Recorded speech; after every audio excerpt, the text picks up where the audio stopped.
Em alguns casos raros e trágicos, investigações de pessoas desaparecidas esfriam em poucas semanas, e a pessoa desaparecida nunca é encontrada, mesmo décadas depois do ocorrido. Em outros casos, porém, elas acabam sendo encontradas, e geralmente têm uma história muito interessante para contar. Número 10. Em 1975, um homem de 22 anos, chamado Travis Walton, estava trabalhando como lenhador na Floresta Nacional Apache Sitgreaves, no Arizona, quando desapareceu sem explicação. Quando ele finalmente foi encontrado, contou uma história que a maioria das pessoas achou muito difícil de acreditar. O local em questão ficava próximo a Turk Springs, e naquele dia, 5 de novembro de 1975, Travis Walton e sua equipe estavam trabalhando duro. Travis trabalhava como lenhador há menos de um ano, e embora o trabalho fosse extremamente exigente, ele parecia gostar. O projeto de extração de madeira em que ele estava trabalhando tinha ficado atrasado, mas a equipe continuou firme e fazia progresso constante a cada dia. Todas as noites, ao terminar o turno, o grupo de homens, que incluía John Goulet, Dwayne Smith, Alan Dallas, Kenny Peterson, Steve Pierce e Mike Rogers, voltava para casa juntos de carro. Mas nesse dia, algo estranho chamou a atenção deles. Os 7 lenhadores perceberam uma luz estranha emanando do fundo da floresta e decidiram investigar.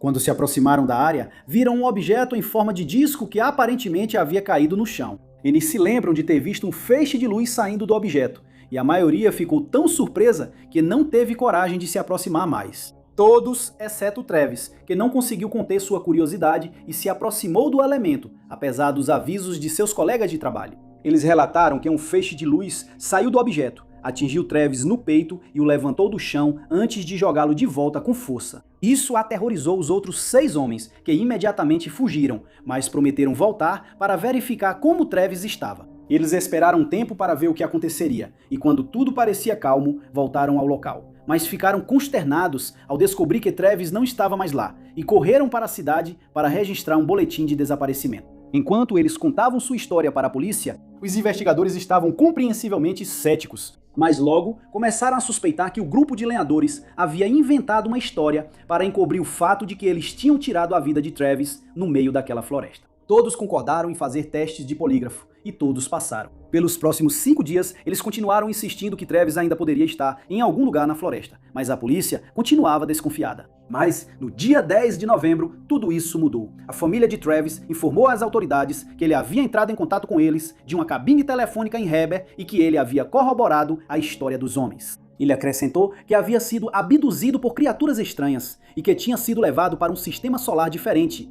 onde podia ver todas as estrelas ao seu redor, mas nem o Sol ou planeta. Ele descreveu as criaturas como pequenas, com cabeças enormes e vestidas com macacões marrons. Eles curaram seus ferimentos no incidente anterior, mas quando ele tentou se soltar, perdeu a consciência novamente e acabou acordando em Heber. Hoje, sua história continua sendo uma das mais icônicas no estudo dos extraterrestres e é frequentemente contada por ufólogos como prova da existência de vida extraterrestre. Número 9. Segundo todos os relatos, agosto de 1976 foi um mês muito quente e úmido em Bethesda, Maryland. Foi aqui que Dennis Harrick, de 35 anos, desapareceu após deixar um bilhete enigmático que deixou sua família perplexa por 14 anos. Na época, Dennis já era conhecido como matemático e especialista em ciência da computação, e havia apresentado um artigo sobre computação linear em Aya, deixando seus colegas cientistas muito impressionados. Embora a causa nunca tenha sido divulgada, sabe-se que ele caiu em uma depressão profunda, algo que seu pai confirmaria durante os anos em que Dennis esteve desaparecido. Apesar disso, nunca houve qualquer indicação de que ele quisesse abandonar a família, o que tornou seu desaparecimento ainda mais angustiante. Um dia, durante aquele mês, ele simplesmente saiu do seu apartamento, deixando para trás a maioria de seus pertences pessoais.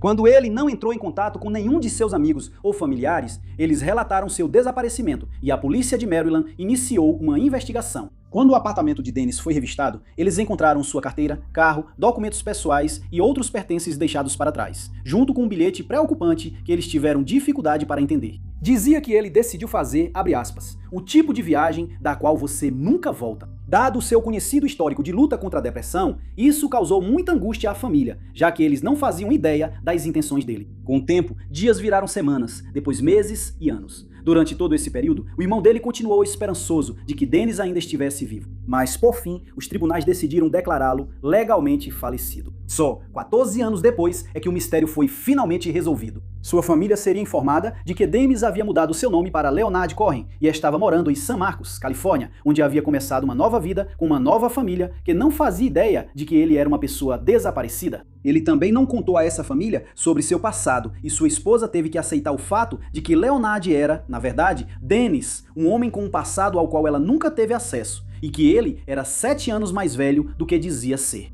Quando perguntado por que decidiu desaparecer, ele afirmou que não foi o único evento, mas sim o acúmulo de sua depressão, que se tornou insuportável. Ele abriu um negócio como engenheiro de projeto de algoritmos em Miramesa e mais tarde obteve seu mestrado. Por fim, ele reuniu coragem para revelar sua vida antiga à nova família e depois disso entrou em contato com seu pai para informar que estava, de fato, ainda vivo. Desde então, ele pediu desculpas a todos os envolvidos, dizendo que sabe que causou muita dor e tristeza com suas ações, e acabou se reunindo com seu pai. Infelizmente, sua mãe faleceu sem nunca saber o que havia acontecido com seu filho. E após suas revelações, ele escolheu permanecer na Califórnia com sua segunda família. Número 8. Quando Kenneth Rodman, de 55 anos, desapareceu em 2010, sob circunstâncias altamente angustiantes, seus amigos e familiares tinham certeza de que ele havia perdido a vida em um trágico acidente. Mas a verdade era muito mais bizarra. Em dezembro daquele ano, ele morava na Califórnia, mas decidiu fazer uma viagem para Queensland, na Austrália, onde estava hospedado com um amigo. A casa em questão ficava em Mowbray, perto de Port Douglas, e ele costumava praticar caiaque em um corpo d'água próximo. No dia 21 de dezembro daquele ano, tudo parecia normal. Pelo menos de acordo com um amigo de Kenneth, que não achou nada estranho quando Kenneth disse que ia sair mais uma vez para praticar caiaque. Normalmente, ele ficava fora por algumas horas antes de voltar para casa, mas naquele dia não foi o que aconteceu. Quando ele não voltou para casa ao anoitecer, seu amigo ficou preocupado e entrou em contato com a polícia para informar que estava preocupado com a segurança de Kenneth. Uma busca foi iniciada imediatamente, mas o rio, onde ele havia saído de caiaque, não forneceu nenhuma pista sobre o que aconteceu com ele. A busca durou mais de 2 semanas e, por fim, a má notícia chegou. O caiaque de Kenneth havia sido encontrado na praia Muang, a cerca de 10 milhas de Mombasa, de onde ele havia partido. O que mais preocupou os investigadores foi o fato de que a área era conhecida por suas águas infestadas de crocodilos, e eles começaram a presumir o pior. A explicação mais lógica era que Kenneth havia sofrido um acidente que o fez cair do caiaque, sendo então atacado por crocodilos. Isso certamente explicaria porque nenhuma outra pista foi encontrada na água. Mas como isso não pôde ser confirmado, o caso dele permaneceu em aberto. As autoridades chamavam atenção para o caso dele a cada poucos anos, na esperança de que alguém tivesse encontrado alguma pista, mas Kenneth continuava desaparecido. O nome dele foi adicionado ao registro de pessoas desaparecidas de Queensland e sua foto era divulgada ao público de tempos em tempos, mas sem resultados positivos. O sargento Ed Lucan, que fez parte da investigação inicial, mais tarde lembraria que sempre se perguntou o que havia acontecido com Kenneth. Ele sempre teve esperança de que Kenneth aparecesse em algum lugar, mas, considerando os detalhes do seu desaparecimento, isso parecia bastante improvável. Em determinado momento, testemunhas relataram ter visto Kenneth em Townsville e Cooktown, mas essas pistas nunca levaram a lugar algum quando foram investigadas. Então, em junho de 2015, 5 anos após seu desaparecimento, o caso foi finalmente solucionado. A polícia de Smithfield foi enviada a um endereço na região por volta das 2 horas da manhã, pois alguém havia denunciado um arrombamento. Enquanto estavam no local, Kenneth passou de bicicleta, o que os policiais acharam suspeito e ordenaram que ele parasse. Kenneth tentou fugir abandonando a bicicleta, mas foi localizado por uma unidade canina e levado sob custódia. Ele imediatamente confessou que era Kenneth Rodman, quem estava desaparecido há meia década. E como ele não tinha nada a ver com o roubo, o caso foi resolvido por mera coincidência, pois ele simplesmente estava no lugar errado, na hora errada. Kenneth foi deportado de volta para os Estados Unidos, onde foi informado de que tinha um valor pendente de pensão alimentícia de $50 mil. Número 7. Em meados de 2014, Christina Ray Davidson, de 43 anos, estava em uma situação difícil, pois seu relacionamento com o marido, Craig Davidson, havia terminado. No dia 20 de julho daquele ano, ele foi preso depois que Christina informou à polícia que ele a havia agredido, embora tenha sido liberado posteriormente sem ser acusado. Na época, ambos moravam em Kilgore, Texas, e quando Christina não apareceu para o turno dela em um restaurante Whataburger, seus colegas começaram a se preocupar com o bem-estar dela. Eles entraram em contato com a polícia para relatar o desaparecimento dela, e uma investigação sobre o desaparecimento foi iniciada. Buscas foram realizadas perto da casa dela, mas sem sucesso, e ninguém conseguia encontrar uma explicação para onde ela tinha ido ou se havia envolvimento de algum crime. Alguns dias depois, o caso tomou um rumo sinistro quando a carteira de Cristina foi encontrada à beira de uma rodovia em Marshall. Essa área também foi vasculhada minuciosamente, mas os investigadores não encontraram mais nenhum sinal dela. O celular dela continuava desaparecido, assim como seu Toyota Camry preto de 1992. Com todos esses detalhes vindo à tona, os amigos dela disseram que não esperavam que Cristina fosse encontrada com vida e suspeitavam que ela tivesse sido vítima de um crime. Dentro da casa dela, a polícia encontrou sinais de luta e o FBI foi chamado para participar da investigação. Eles rapidamente constataram que ela havia sido sequestrada e trataram o caso como uma investigação de homicídio. No quarto dela, a polícia observou marcas de corte no colchão e revelou que algum material biológico havia sido encontrado em diferentes partes da casa. Vários amigos dela vieram a público dizer que ela havia sido roubada ou sequestrada, possivelmente pelo ex-marido dela. Após considerar todos os fatos conhecidos do caso, foi anunciado que Craig era considerado o principal suspeito no desaparecimento de Cristina. E no dia 29 de julho, ele foi detido sob a acusação de agressão física, que não estava relacionada ao desaparecimento dela. O público foi solicitado a ficar atento a Cristina e ao carro dela, que estava com as maçanetas das duas portas traseiras faltando, mas ninguém apresentou nenhuma informação útil. Os registros do celular dela foram verificados, mas não mostraram nenhuma atividade. E como ele tinha sido desligado ou ficado sem bateria, ela não podia ser rastreada dessa forma. Por 9 meses, a investigação ficou parada, pois nenhuma nova pista foi encontrada, e os amigos e familiares de Cristina temeram o pior. Então, em 4 de fevereiro de 2015, a polícia de Lexington, Kentucky, parou um carro em um posto de gasolina Shell por volta da 1h30 da manhã. Ao verificar os dados do motorista no banco de dados do National Crime Information Center, os policiais perceberam que haviam encontrado Cristina após um mandado de prisão relacionado a substâncias ilegais ter sido emitido. Ela havia registrado o novo carro em seu próprio nome e, como não havia dúvidas de que era realmente ela, foi enviada de volta ao Texas, onde foi julgada por posse de substâncias controladas, mas o resultado nunca foi divulgado. Número 6. Após seu desaparecimento repentino e inexplicável em 1984. Acreditava-se que Petra Patsitka, de 24 anos, havia sido vítima de um crime, e seus amigos e familiares tinham certeza de que nunca mais a veriam. Mas eles estavam enganados. Na época, Petra era estudante de ciência da computação e morava em Brunswick, Alemanha. Sabe-se que no dia do seu desaparecimento, 26 de julho, ela foi a uma consulta odontológica e depois planejava visitar seus pais.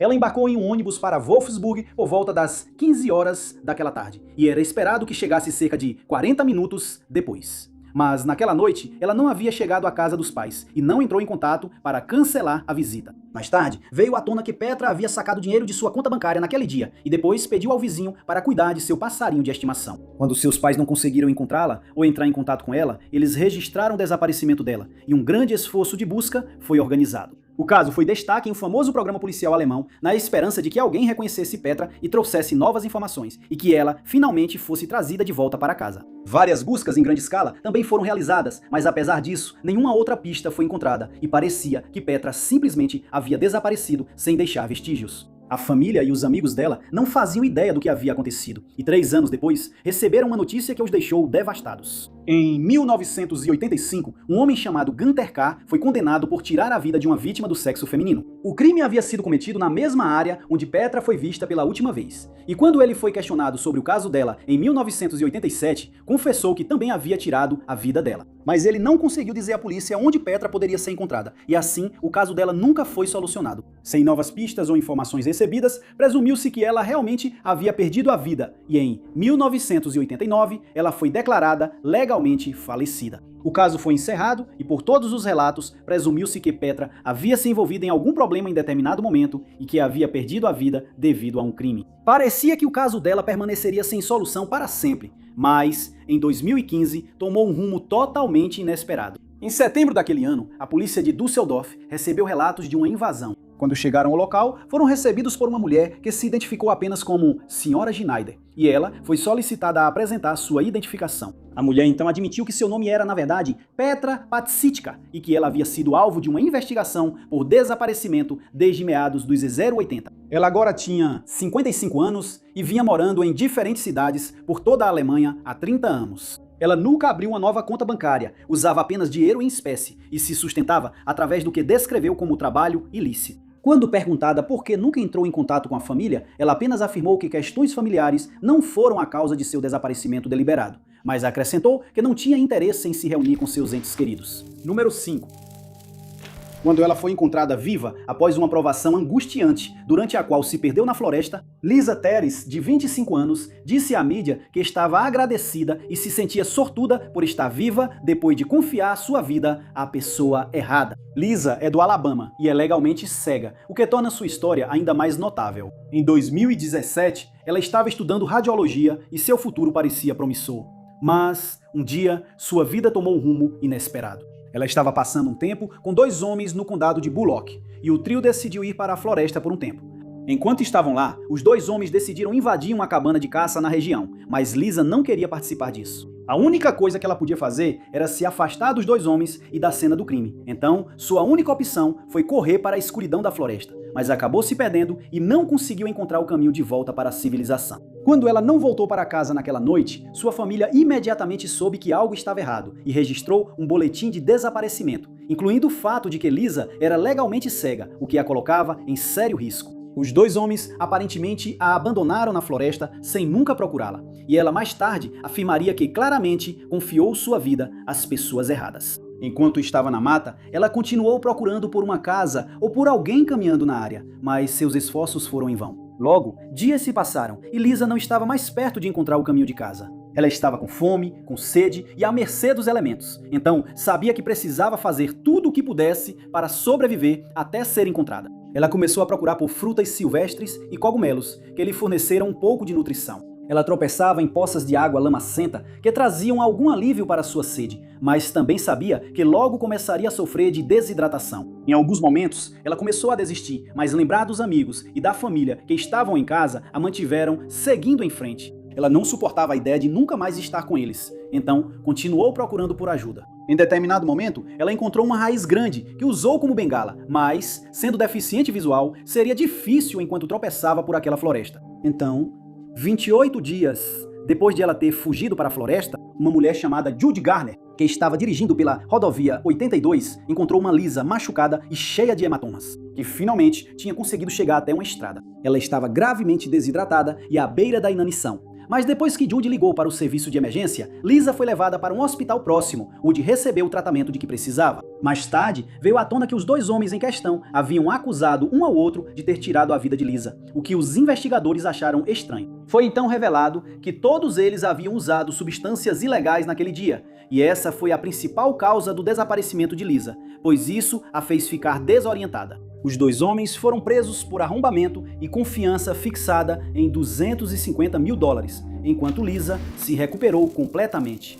Número 4. Em 2017, Liang Xin-wei, de 21 anos, e sua namorada, de 19 anos. Liu Shenshang estavam morando em sua casa na Coreia, onde ambos eram estudantes do 1º ano na Universidade Nacional Donghua, mas eles decidiram viajar. Primeiro, eles visitaram a Índia e depois viajaram para o Nepal para o que deveria ter sido a viagem de suas vidas. Eles se estabeleceram em Daejeon no início de março daquele ano, enquanto a região vinha enfrentando um clima ruim e muito frio. Mas o casal não deixou que essas condições climáticas adversas abalassem seu ânimo, e no dia 9 de março decidiram sair para uma caminhada. Especulou-se que eles simplesmente queriam passar um tempo ao ar livre, já que vinham enfrentando alguns problemas. Primeiro, parte da bagagem deles havia desaparecido, e nos dias que antecederam o desaparecimento, eles começaram a discutir por pequenas coisas. Liu postou em seu perfil do Facebook que desejava nunca ter feito a viagem, mas decidiu permanecer com Liang. Eles mantinham contato com suas famílias, mas no dia 10 de março passaram a não entrar mais em contato. Isso causou muita preocupação em seus entes queridos, já que eles sabiam que estava nevando em Daejeon e entraram em contato com a polícia para registrar 2 boletins de desaparecimento. O caso foi levado ao conhecimento da polícia nepalesa e até o dia 15 de março, uma operação de busca já estava em andamento. A polícia utilizou 3 guias profissionais que conheciam muito bem a região, mesmo sob a mais espessa camada de neve. O helicóptero foi acionado para fazer buscas aéreas, e então soube-se que o casal provavelmente estava caminhando em direção à vila Langtang, onde planejavam se encontrar com alguns amigos da Coreia. A busca não saiu como planejado, pois a neve adicional dificultou os esforços dos guias. Para piorar, a região começou a sofrer avalanches frequentes, o que tornou as condições ainda mais perigosas. Mais tarde veio à tona que o casal se perdeu quando a região ficou coberta por neblina e eles não conseguiram encontrar a rota que pretendiam seguir. Eles então decidiram seguir um rio na esperança de encontrar uma vila na região, mas acabaram caindo de uma cachoeira ou ficaram presos em uma caverna, de onde não conseguiram subir de volta. Ambos sofreram ferimentos graves devido às quedas e por isso estavam com a mobilidade muito mais reduzida do que o normal. Eles sobreviveram com batatas e macarrão por alguns dias, mas a comida acabou e eles tentaram se manter vivos bebendo água da cachoeira. 47 dias depois de terem desaparecido, Long e Liu foram finalmente encontrados, mas, infelizmente, Liu não resistiu às condições adversas. Long estava dormindo quando foi encontrado e foi levado de helicóptero para Katmandu, onde recebeu tratamento para desnutrição, hipotermia e um ferimento grave na perna. Ele afirmou que mal sobreviveu às condições adversas. Ele havia perdido 18 quilos e provavelmente não teria sobrevivido por muito mais tempo se não fosse pela determinação das equipes de resgate, que avistaram a barraca vermelha deles à distância. Número 3. Às vezes, o que deveria ser uma caminhada simples pode tomar um rumo muito sério por causa de algo tão simples quanto pegar o caminho errado, que foi o que aconteceu no caso do desaparecimento de Edward Rosenthal. Em setembro de 2010, Edward Rosenthal, de 64 anos, era de Culver City, em Los Angeles, onde trabalhava como corretor de imóveis. Ele também tinha uma paixão por poesia, que costumava compartilhar com sua esposa, Nicole Kaplan, e com os participantes de eventos públicos. Ele decidiu passar um tempo em meio à natureza, e no dia 24 de setembro daquele ano, Edward chegou ao Parque Nacional Joshua Tree, na Califórnia, onde planejava fazer uma caminhada rápida de um dia. A caminhada inicialmente ocorreu como planejado e após andar uma certa distância, ele decidiu voltar e seguir para o seu carro. Mas em algum momento, ele pegou o caminho errado e logo percebeu que estava completamente perdido na natureza selvagem. Para piorar, a região vinha enfrentando altas temperaturas que frequentemente chegavam a 100 graus Fahrenheit. Sem água suficiente, isso poderia rapidamente fazer com que um excursionista desaparecido ficasse desidratado. E como o Eduardo só tinha planejado ficar no parque por um único dia, ele sabia que estava em uma situação séria. Nicole mais tarde diria à polícia que Eduardo havia ido de carro ao parque um dia antes para comemorar a venda de uma cafeteria de Los Angeles chamada Clifton's Brookdale, que é bem conhecida pelos moradores da região.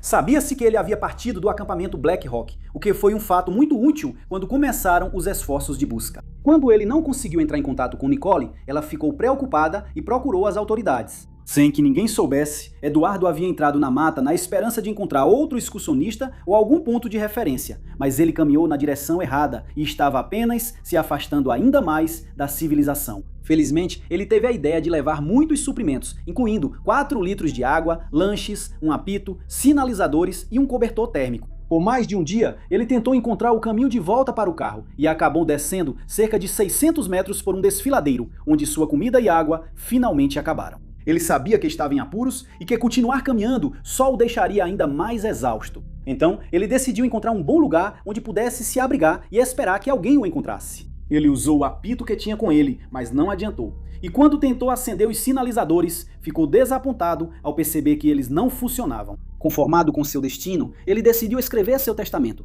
mas percebeu que não tinha papel. Em vez disso, ele usou seu chapéu para listar quais poemas deveriam ser lidos em seu funeral, enquanto encorajava Nicole a fazer a viagem que eles estavam planejando. Ele também pediu para ela agradecer alguns de seus clientes e terminou seu testamento dizendo para Nicole e para a filha deles que as amava. Mas 6 dias depois de seu desaparecimento, os socorristas finalmente conseguiram encontrá-lo. Ele foi levado para o centro médico High Desert, onde recebeu tratamento e acabou se recuperando totalmente, para o grande alívio de sua família, que também participou das buscas por ele. Número 2. Em outubro de 2016, Andrew Gaskill, de 25 anos, desapareceu enquanto fazia uma trilha na Malásia. E hoje ele se considera muito sortudo por ter conseguido sair vivo. Na época, Andrew morava em Hobart, na Tasmânia, Austrália. Ele trabalhava como engenheiro civil, mas já estava planejando fazer algumas mudanças em sua vida, o que ele fez antes de desaparecer. Ele sentia que seu trabalho lhe trazia pouca realização e, embora gostasse de trabalhar com seu chefe e colegas, precisava fazer algumas mudanças para garantir sua própria felicidade. Por isso, ele pediu demissão em agosto daquele ano e começou a planejar uma viagem pela Ásia para se encontrar. Ele planejava viajar para o oeste por um período de tempo que descreveu como indeterminado, já que queria vivenciar o maior número possível de culturas diferentes. Com seus planos definidos, ele viajou para Cochin, no Bornéu Malaio, em 2 de agosto. No dia 18 daquele mês, ele estava no Parque Nacional de Baco, onde passou um tempo fazendo trilhas e apreciando a natureza ao seu redor. No dia 27 de agosto, ele visitou a represa Bengu, em Sarawak, após o que seguiu em direção à cidade chamada Sibu. Ele sabia-se que ele estava naquela área no dia 15 de setembro.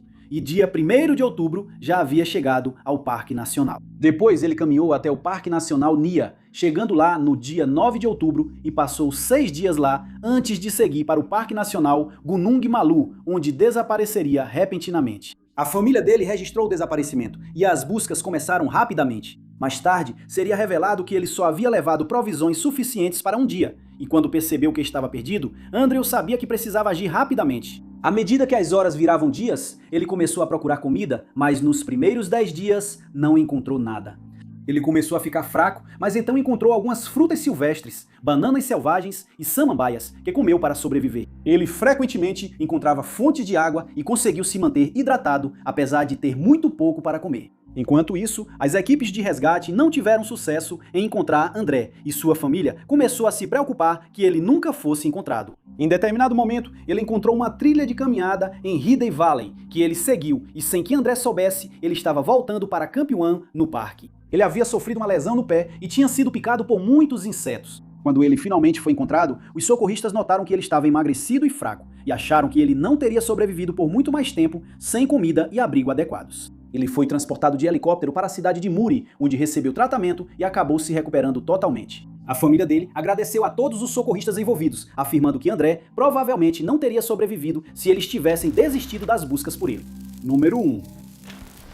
O interior da Austrália é um dos lugares mais implacáveis da Terra. E foi aqui que uma estudante de 19 anos, chamada Jamie Neal, desapareceu em 2009, dando início a uma provação que ele provavelmente nunca vai esquecer. Jamie tinha acabado de se formar no ensino médio quando decidiu tirar um ano sabático antes de começar seus estudos em governo e política. Ele morava em Muswell Hill, no norte de Londres, quando decidiu viajar para a Austrália e partiu no dia 22 de junho daquele ano. Ele planejava viajar para Laos, Vietnã e Nepal e deveria retornar a Londres até setembro para começar seus estudos na Universidade de Exeter. Ele chegou em Katoomba, em Nova Gales do Sul, Austrália, no dia 2 de julho e lá se hospedou em um albergue da juventude. Testemunhas o viram quando ele saiu do albergue por volta das 9h40 da manhã seguinte, mas ele não retornou, o que deixou o dono do albergue preocupado. O quarto de Jamie foi verificado e dentro encontraram seu celular, documentos pessoais, passaporte e outros pertences. Ele deveria participar de um passeio por um sistema de cavernas próximo, alguns dias depois, mas nunca apareceu. Por isso, ele foi dado como desaparecido, e quando sua família foi informada do sumiço, eles verificaram seus e-mails e contas bancárias, mas não havia nenhuma atividade em nenhum deles.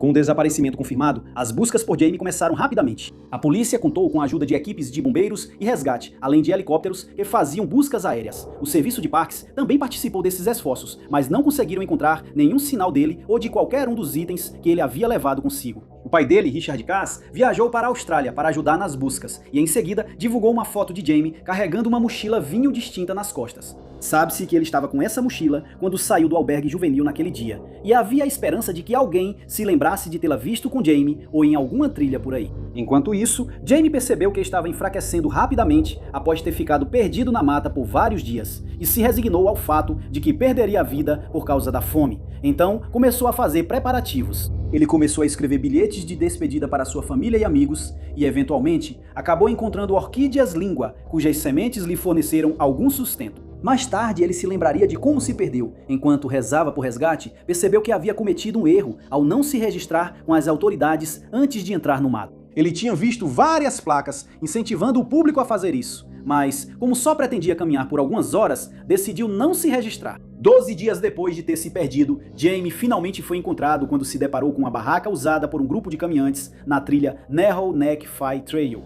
Ele foi levado para um hospital, onde recebeu tratamento antes de voltar para casa, em Londres. Muito obrigado por assistirem, pessoal. Se você gostou deste vídeo, não se esqueça de clicar no botão de curtir. Além disso, não se esqueça de se inscrever e clicar no sininho para ficar por dentro de todos os nossos próximos vídeos. Mas meu nome é Taiki Notes e vejo vocês no próximo vídeo.